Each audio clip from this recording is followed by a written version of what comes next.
Goeienaand. Good evening, fellow South Africans and citizens of the world. And it's amazing how figures can be distorted to paint a picture. And that happens when you leave irrelevant facts out of the story. And the relevant facts in this story is the murder rate, which is exceptionally high in South Africa. But in this report, and I'll put a little chart later on after this intro, you can go and have a look at the figures. It would appear that under the governments pre-1994, the murder rate was just going out of control. It was just escalating.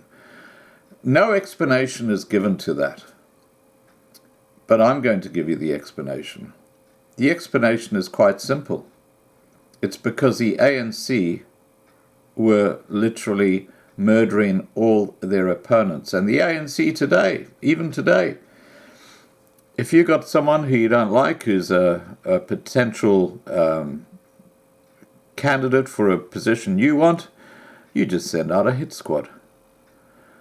Just ask the Deputy President of South Africa, David Mabutu. He will tell you that. He's done that in the past, and yet he's the Deputy President of the ANC. Now, this report that comes out from Business Tech says the United Nations Office on Drugs and Crime, UNDOC, has released a new report focusing on the countries with the highest murder rates. The study seeks to shed light on gender-related killings, lethal gang violence, and other challenges with the aim of bringing homicide rates around the world.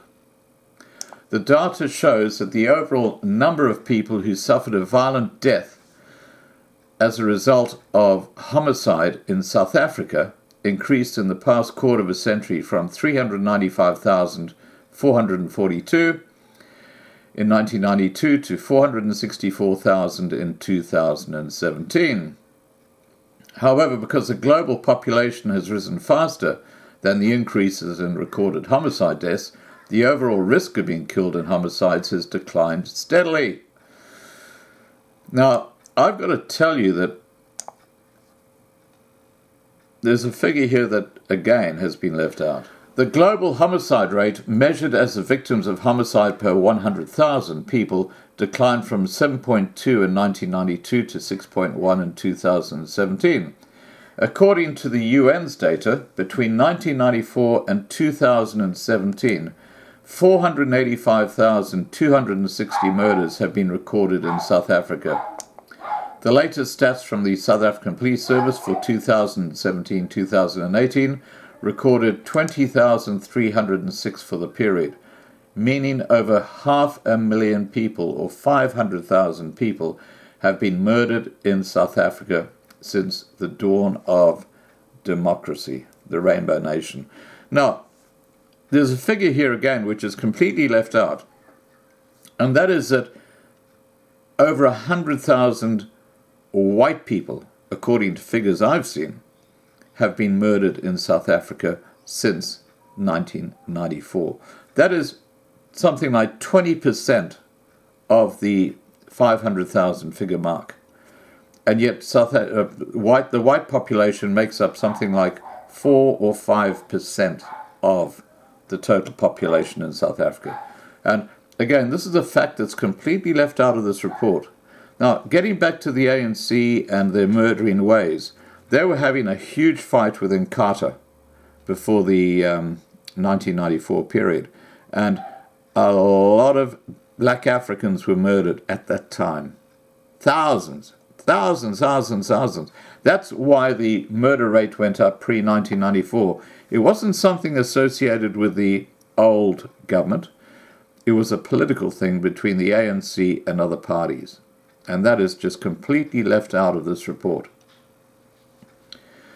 South Africa currently has one of the highest murder rates in the world, at 36 per 100,000 people. However, the data shows that there was a sharp downward trend in the homicide rate after the country abolished the apartheid system in the early 1990s. You can see how they're kind of claiming, by leaving out the relevant information, that it was because of the apartheid system and the racist white government that the death rate was going higher. And by implication, the implication is that it was probably whites killing blacks, which it wasn't. It was the ANC killing people who did not agree with their party or their views. And this is well recorded, but it's completely left out of this report.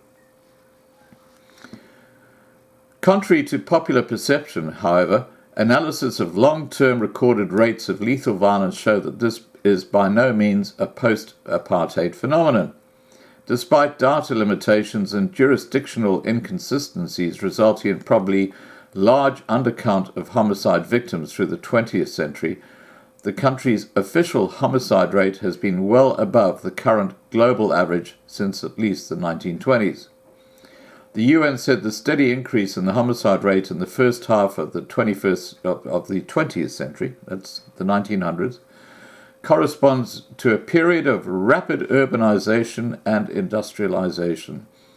This generated major social disruption as millions moved from traditional rural contexts to urban townships organized around different values and structures of authority, it said. The escalation in homicide from the 1950s reflects the impact of the state's apartheid policies of enforced racial segregation. There you go. They're now blaming the increasing homicide rate in South Africa leading up to 1994 on apartheid. And anyone who's got a brain in their head can just Google what was the major contributing factor to black deaths in the townships, and it was political. It was the ANC taking out their opponents. That's what it was, but that's completely lost in this report. Using different population estimates, other contemporary sources calculate rates even higher than those indicated here, suggesting that by 1993 the homicide rate was above 80 or even 90 per 100,000, the researchers said. In 1994, the police recorded almost 26,000 homicides nationally, or a rate of 63 per 100,000.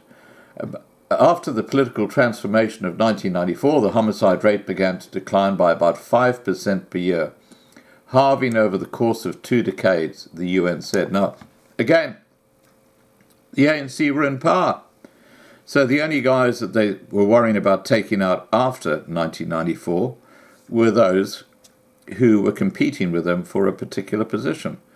And as I say, the deputy president of the ANC, it's known that he had a hit squad that would go out and kill people who were a threat to him. This is how the ANC operated. And pre-1994, that's what they did. That's why the murder rate went up so high. But of course, that's completely lost in this report. Other data sources, including mortuary records and surveys, corroborate the trend, it says. Mortuary data suggests that some of the decline can be attributed to a reduction in firearm availability following a policy overhaul. The reduction in non-firearm homicide has been significantly more modest, such that sharp force injuries now appear to be the principal means of homicide in the country. The downward trajectory has shown a reversal in recent years, however, the homicide rate climbing from 30 per 100,000 in 2011 to 36 per 100,000 in 2017, the UN said. The reason for this remains unclear, but it may have to do with a surge in the availability of illegal arms, including hundreds diverted from police custody by corrupt officials, particularly to gangs, it said. And I've got something I can add to that.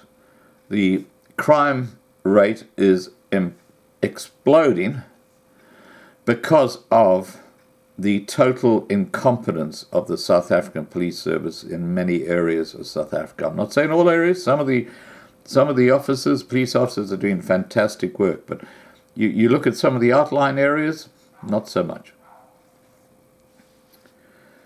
The rise in the homicide rate may also be related to an increase in public protest and political turmoil stemming from perceptions of state corruption and popular frustration at the slow provision of resources, e.g. sanitation and decent housing.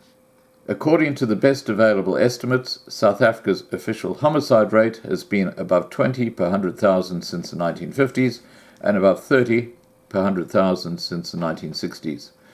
Understanding the long history of chronic violence while taking recent developments into account is important in order to find solutions to the country's persistently high homicide rate. So, have a look at the chart.